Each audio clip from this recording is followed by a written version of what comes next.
Welcome to the Texas Conflict Coach radio program.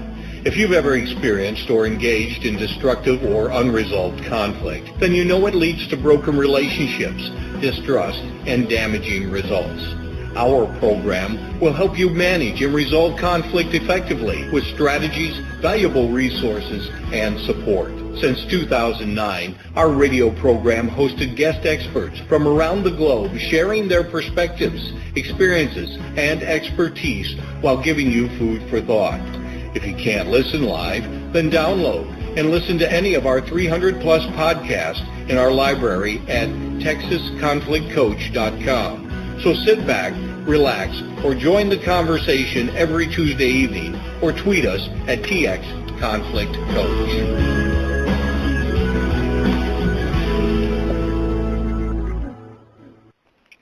So good evening, everyone. We kick off our series on culture and conflict. Now, we already know that conflict is inevitable in our lives, and our responses to it are affected by both our human nature and our cultural backgrounds. Cultural differences can be the cause of conflict and can complicate our efforts to resolve it. Our returning guest, Craig Runde, is going to talk to us about managing conflicts among people of different cultures. So in this program, we will discuss how cultural differences impact how you think about, engage in, and resolve conflict. Craig will also give you strategies for reducing the impact of intercultural conflict. Craig Runde, again, he is a returning guest. He's been on our show twice before, and he's the director of the Center for Conflict Dynamics and the Mediation Training Institute at Eckerd College. This is in Florida. He is the co-author of a series on books on conflict competence published by Jossey-Bass, and you can see all of those books on our program page. And we've also had a podcast on these particular book topics, so we encourage you to go to texasconflictcoach.com to listen into those podcasts as well. Now, we do have the chat room open right now, and that's at blogtalkradio.com/Texas-conflict-coach. So if you're listening live, you can use the chat room as a way to communicate with us, or we are using the Twitter feed live right now at #TCC Radio. Craig, again, welcome back to the show. I love having you on here. Oh, Patty, it's always a thrill to be back with you. I enjoy your program. It's grown so much over the years, and it's a real thrill to be back.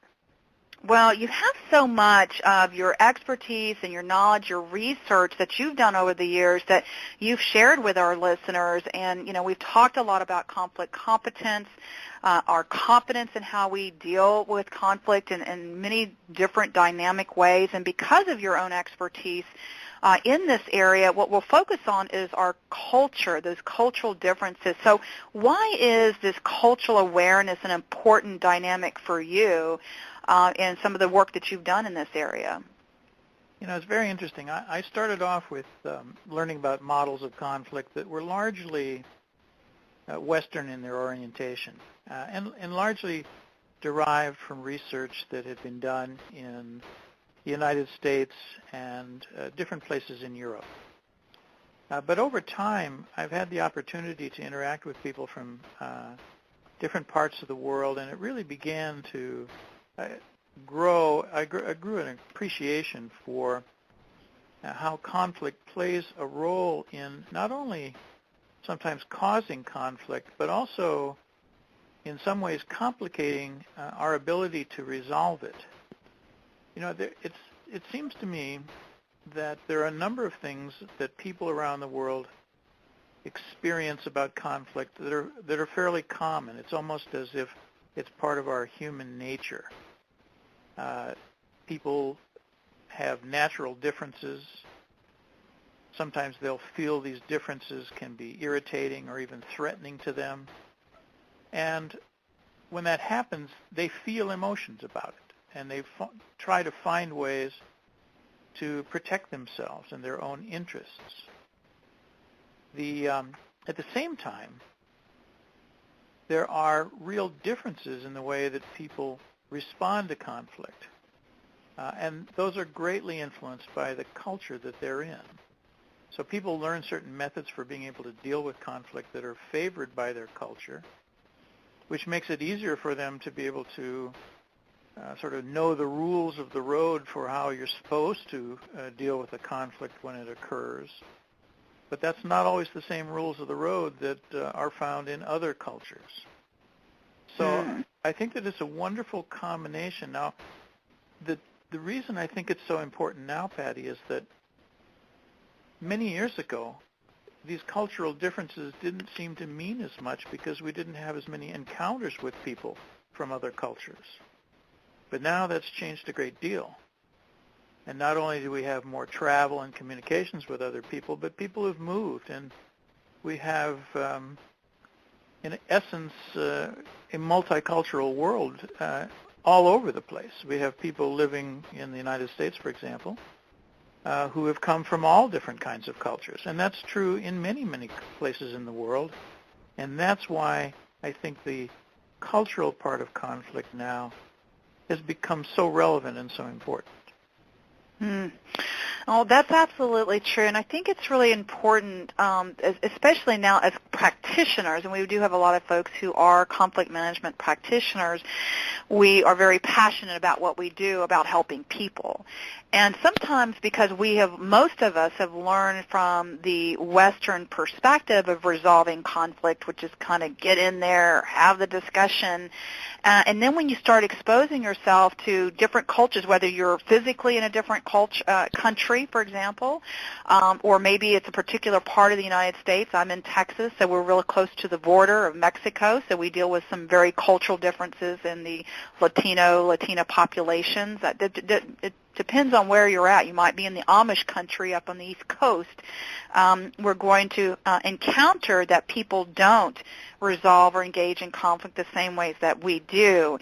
So I like the way that you said that, there's this human nature, this way of protecting ourselves when we feel threatened and we have those emotions, not that we all share those emotions openly, but because of these cultural differences in how we respond to conflict, is really based on those human experiences and, like you said, the rules of the road or the unwritten rules of our culture.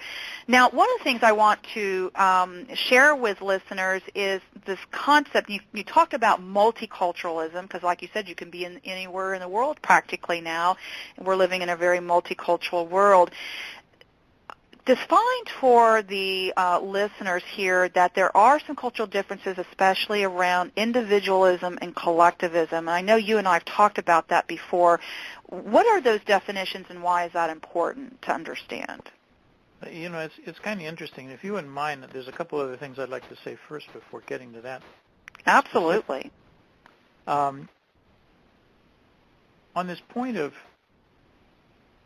people having some common elements with respect to almost human nature.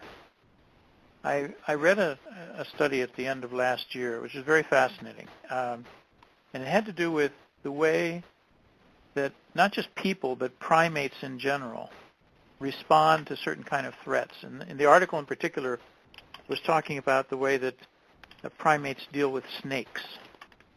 So that people and different kinds of monkeys and apes around the world, no matter where they are, if they come upon a snake, they have a quick reflex that's they sense fear from seeing the snake, and they will back off. And it's something that's sort of come from our evolutionary past, where snakes could kill you. And there's built into people this sort of natural response to snakes. They're able to pick out the pattern of what a snake looks like and respond, almost without thinking. And it just seems very interesting that there are similar kinds of patterns in terms of behaviors, in terms of picking up on threats to our own interests that are quite common around the world. And at the same time, so one of them, one of the common patterns then would be what? How would you describe that? Oh, I think that when people perceive that their interests are threatened, and there may be some differences in terms of particular specifics in and a conflict, but in general, there'll be a response that happens when your interests are threatened. And it's going to be common to people all around the world. And that's not necessarily culturally effective. There'll be emotions that occur as well that will be quite common. How people respond to that will be different, I think. And that's where culture comes in, I think, more on the response side than necessarily on the detection of threats and having emotions as a result of that. Okay. The other thing that I wanted to mention is that I had a really interesting experience in China a few years ago where I went and presented a program on conflict. And I was actually talking about the conflict instrument that I work with called the Conflict Dynamics Profile. Mm-hmm. And I was telling people about different kinds of behaviors and asking them about whether or not they saw particular behaviors as something that would be constructive or destructive in their workplace setting. And these were people I was working with were mostly Chinese managers in multinational corporations.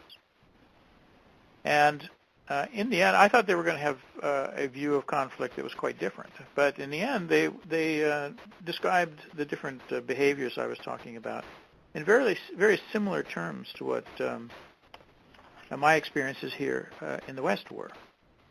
But at the end of the program, one of the attendees held up his hands and said, we just told you about how we deal with conflicts at work in our multinational companies. But the way we deal with conflict at home is totally different. We follow more of a Confucian style, where there's deference to elders and things like that. And so what, in effect, they were saying is that they themselves, as individuals, were almost multicultural. They had to deal with multiple cultures themselves and adjusted for that, which I just think is, a wonderful tapestry that's evolving here in terms of people having to deal with multiple cultures. Which gets to the I'm going to actually tie into that first before we go back to this other question I had asked, and that is, because it's what's coming up for me at this moment. What do you think had to happen for them to be multicultural, as you described individually, to really adapt and be flexible? Well, I think that they found that the original ways in which they found to deal with conflict, in that case in their home settings, were so dramatically different than what was expected in their corporate setting, because these are multinational corporations and the sort of corporate culture is clearly influenced by the home countries, which were more in North America and Europe at that point in time, that they consciously recognized that they had to make some adjustments to be able to manage this well. And I don't think that happened all at once. It's something that's learned over time. But they were able to sort of compartmentalize, or at least be aware of the need to make adjustments. It's almost like knowing when you need to change a language. Mm-hmm. And they weren't the only people. I've talked to other conflict practitioners who themselves have different backgrounds from various countries, working in a different country, working in a company from a different country. And they say, everyone I've talked to has said that there's no single culture with which they respond to conflict anymore. They have to be able to adjust. And that's a part of what I think most people are going to have to do. They may not have done it as deliberately as the conflict practitioners who knew they had to, but it's something that I think ultimately we're all going to have to do. In order to do that, and we're going to get more into some strategies around that, because you're talking about, how do we adapt and how are we flexible, and a lot of it sometimes has to come with maybe changing our thinking and assumptions about that.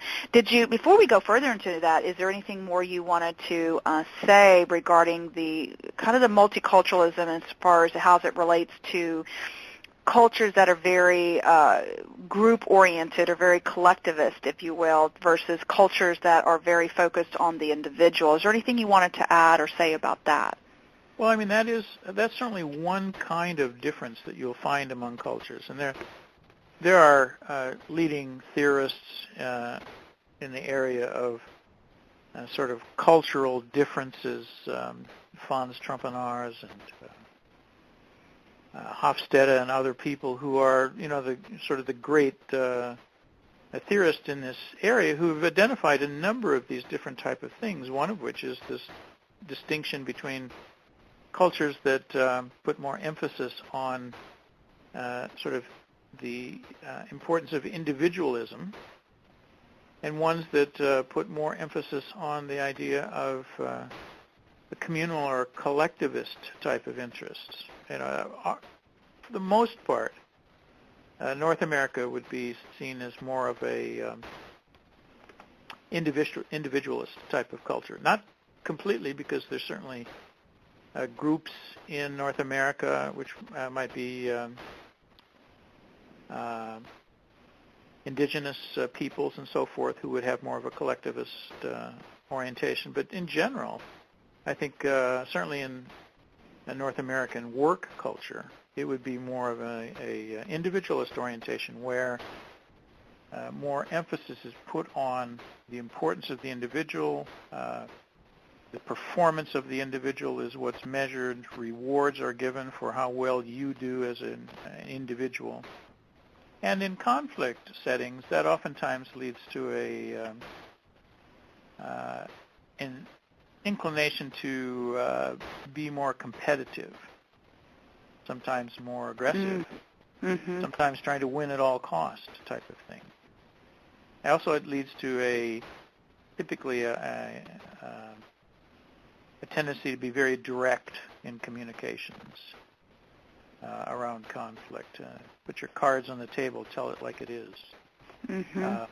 And with the other sort of side of it, the idea of a culture that may be more collectivist, as it's described, people are more concerned about not just themselves, but how would the resolution of a conflict affect the community or the tribe or the group of people who are together. And it's a very different orientation, one that looks for more collaborative types of outcomes, ones that benefit the whole as opposed to an individual. And when these two different kind of cultures bump up against each other, which they do frequently now, it can cause conflicts because people are going about their business in a very different way. It can also complicate the resolution of conflict because people have a different orientation towards how to, what they want out of the conflict, but also how they want to go about getting it. And so it gets very, very interesting and quite challenging, frankly. I have a story to share, if that's okay with you. Oh, that would be great, yeah. About that exactly. And actually, before I do that, let me just let listeners know that you are tuned in to the Texas Conflict Coach Blog Talk Radio program. And Craig Runde and I are talking about cultural differences and how we as humans respond differently based on our cultural background and experience, but we have this common human nature about how we perceive conflict and how we have emotions regarding conflict. And Craig has been on the show a number of times, and he is the director for the Center for Conflict Dynamics and the Mediation Training Institute. So what Craig was just talking about now was, especially when one of the significant differences in cultures, as he just described, is one that is more focused on the individual or individualistic versus a kind of a group or collectivist cultural approach. And that really impacts how people think about what they want out of conflict and how they might engage or respond to that. And so the example that I have, which is a real story, is that we have these friends from Russia, and these friends who are Russian, they're English teachers, and we've talked about this many times, so they won't be surprised that I'm sharing this story. But we've talked a lot about conflict. I've taught actually conflict management and resolution to their students virtually.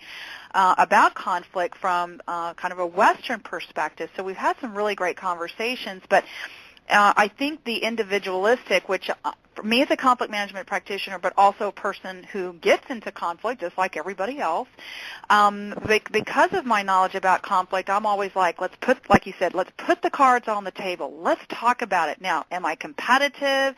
Am I trying to win at all costs? I'm very cognizant of that, but I just want to be able to talk about, perceived conflict. Maybe there was a miscommunication or something of that nature.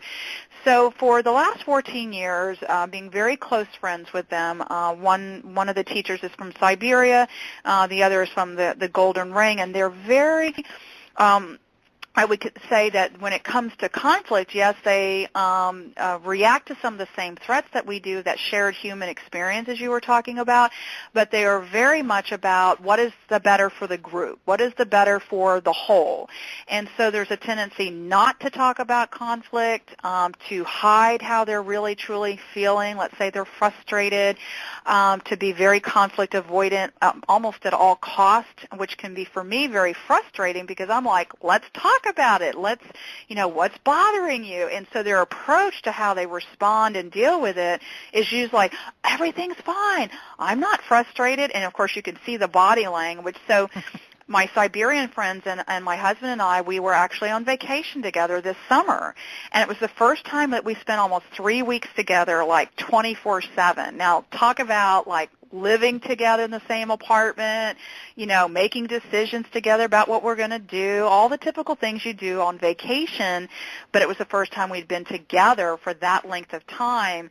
And, of course, it was natural that certain frustrations and miscommunication, and even though they speak very good English, there's still subtleties and understanding about language and assumptions we make about what we think we're saying to each other, but it was really odd because we were still talking to each other and we were saying to each other, yes, I understand you, and the other person, I understand me, and then 5 minutes later we're like, oh, we really didn't understand each other. Mm-hmm. And so that would cause some tension and frustration at times, and I knew that was causing frustration with my Russian friend, and I could see her body language, and I could see she was frustrated, and yet I knew that their culture was such that they don't put the cards on the table, and it's just everything is fine, and I'm like, no, it's not. I know it's not fine. I can see how you're responding, which is by not responding, and so I felt like I really wanted to give her the space, but at the same time, I was just like, I'm going to give her the space, but I'm still feeling frustrated, so let's talk about it. And so the couple of times I would do it, I was like, how am I going to approach this differently? So then I would apologize and say, I know, some of the things I've said or the decisions that I might have made has caused some frustration. So I would try to approach it a different way, but it felt complicated, and it felt kind of heavy to have this conversation when her approach was everything is rosy. And so it was frustrating, even though we've been friends for 14 years, it was still, I still feel like I want to have another conversation now that she's back in Siberia and I'm back in the U.S. about how we think about conflict, how we change our assumptions about conflict, and how do we respond to that. Not that I'm trying to convince her that she has to be collaborative. So it is. There's a lot of complication to that. So I just wanted to share that because it was so recent that all happened. No, and it's really classic. I think that it's easy to get frustrated sometimes because we don't know why we're having problems. Yet we know that we are. See, I think that's the side that knows that something is wrong, that is feeling the emotion. I believe that's more driven by the human nature, and that. But then, how do we respond to it? Your desire to talk it out, her desire to, put on a pleasant face, that things are okay, no problem here, are more affected by the cultural aspects that we learn in terms of how do we deal with situations like this. And if we were dealing with somebody from our own culture, we'd be able to probably figure it out much quicker. Mm-hmm. But in a case like this, it's much harder. You know, absolutely. I'm sorry, go ahead. I was going to say that your story brings up, it kind of brought up a few more of these sort of cultural differences that they're not unique to conflict, but they certainly affect values, and they affect the ways in which people interact. And one of which is how we deal with emotions. And there really are differences in the way, I believe that everybody has emotions around conflict. And when I do programs in different places, I'll always ask the group at some point in time, how many people here have emotions when you experience a conflict? And everybody raises their hand. So I think that that's something that's really, pretty close to universal. There's some organic brain issues that sometimes prevent people from really feeling emotions. But in almost all other cases, people around the world will feel emotions in conflict situations. But then the question becomes, what do I do with that? How am I supposed to handle that? And there are really dramatic differences in different cultures with respect to how do you deal with those emotions. Some cultures are very expressive. Some are quite reserved around conflict. There's a good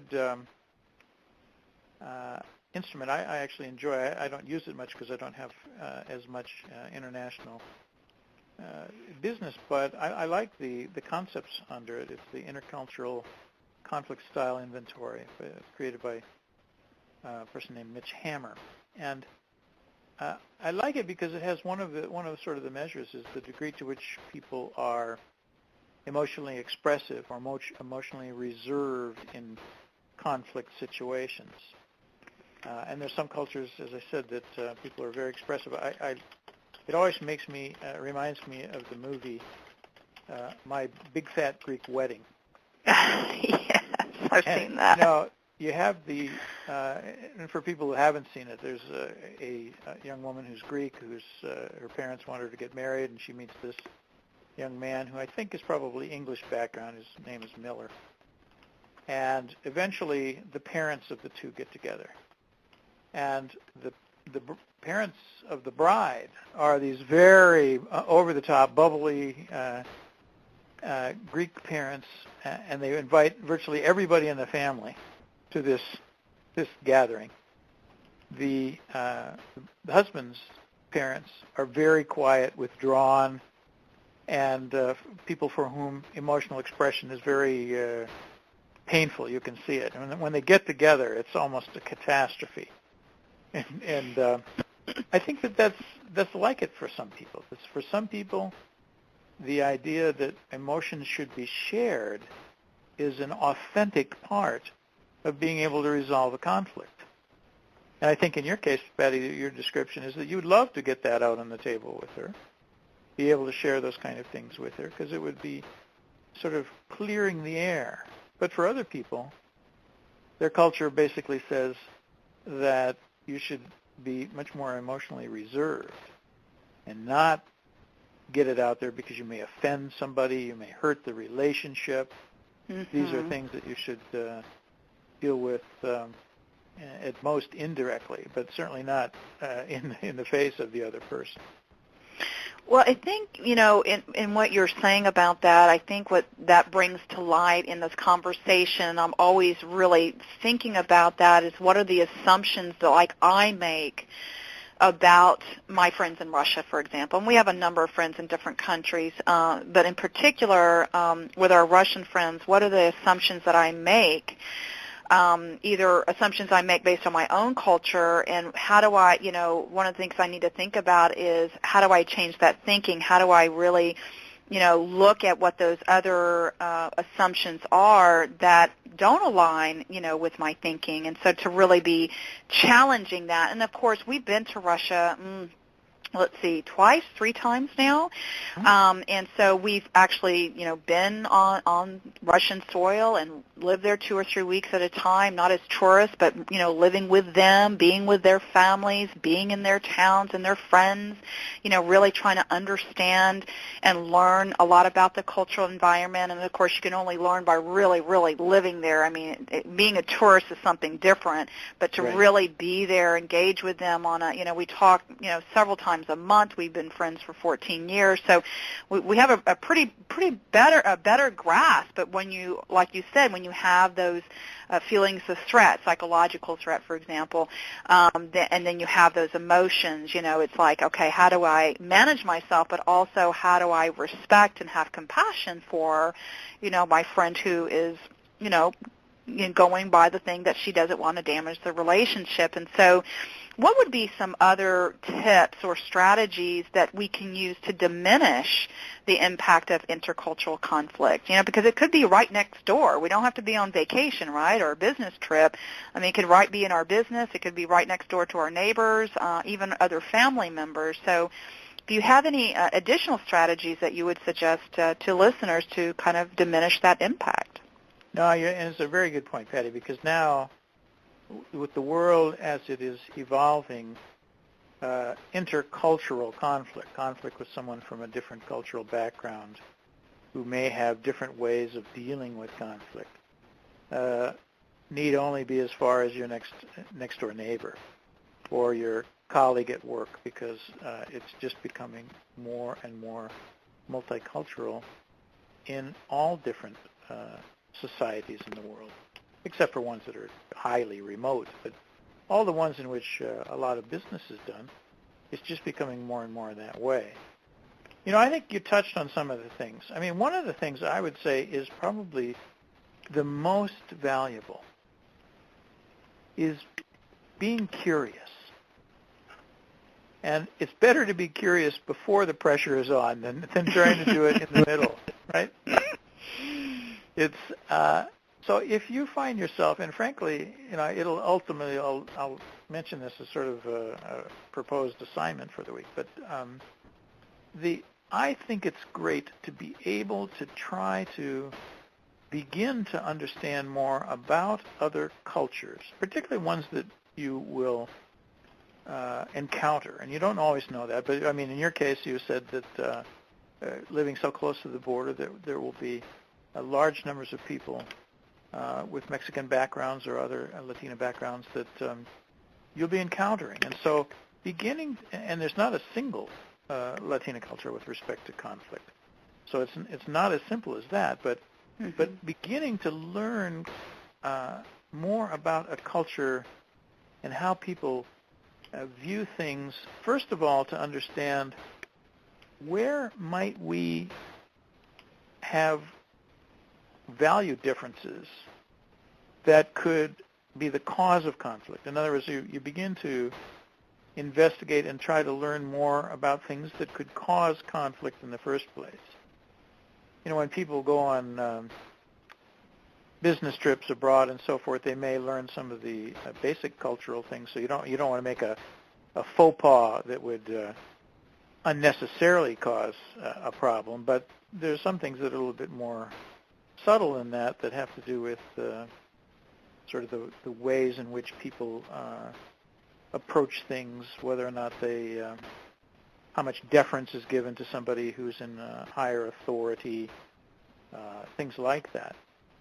That helps you, I think, have a little bit better sense of where there are potential landmines that could create problems in the first place. But I think even more important than that is to learn more about how people in other cultures generally prefer to try to resolve conflicts when they occur.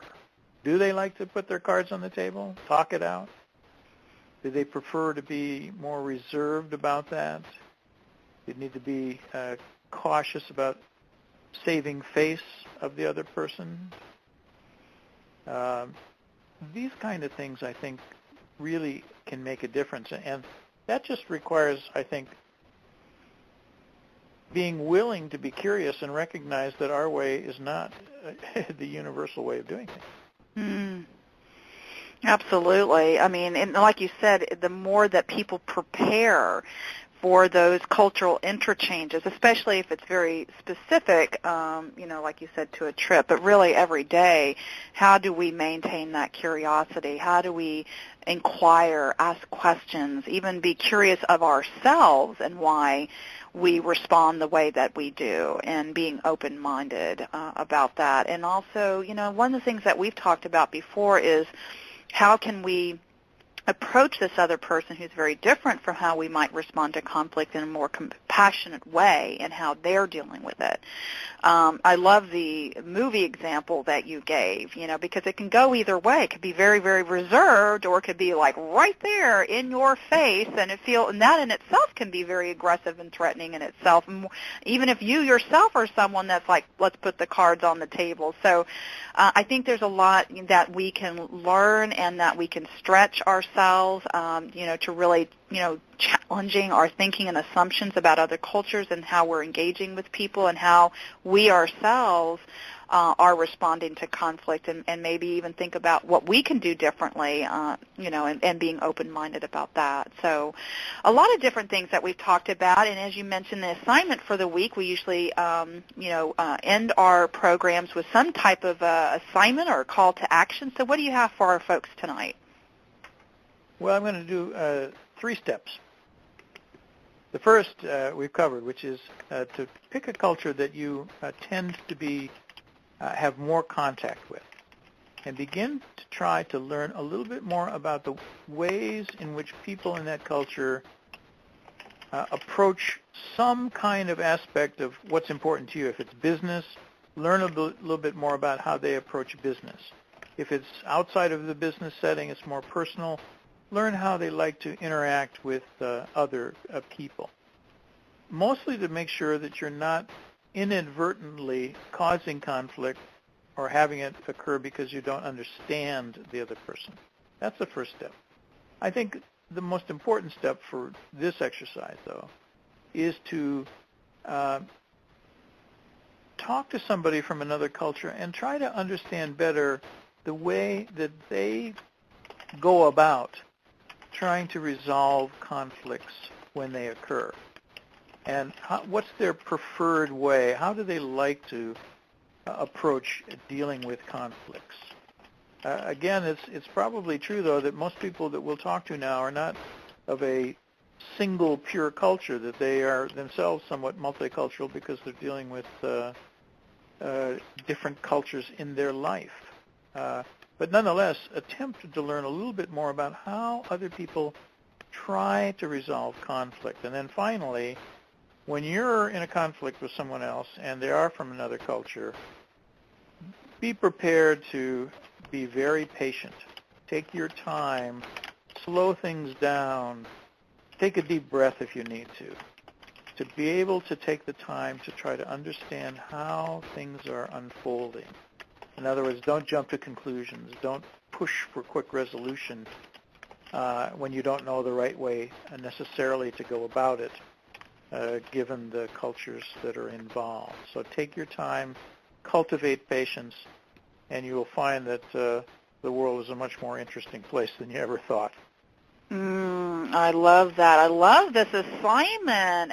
Really is very proactive because we all know someone that has a different cultural or multicultural background, as you will, and I think there's tons of opportunities. It could be one of your friends. It could be, your spouse's relative. It could be someone you know very intimately but just never had that conversation, or someone who is really a complete stranger or that you might have an acquaintance about. So really, I love this challenge that you're putting out to folks, and I hope that you take up that challenge, listeners, and feel free to comment about it on our Facebook page at conflictconnections.com, or for that matter, on Craig Runde's show page at the TexasConflictCoach.com, and leave your experience or your comments or questions on his program page.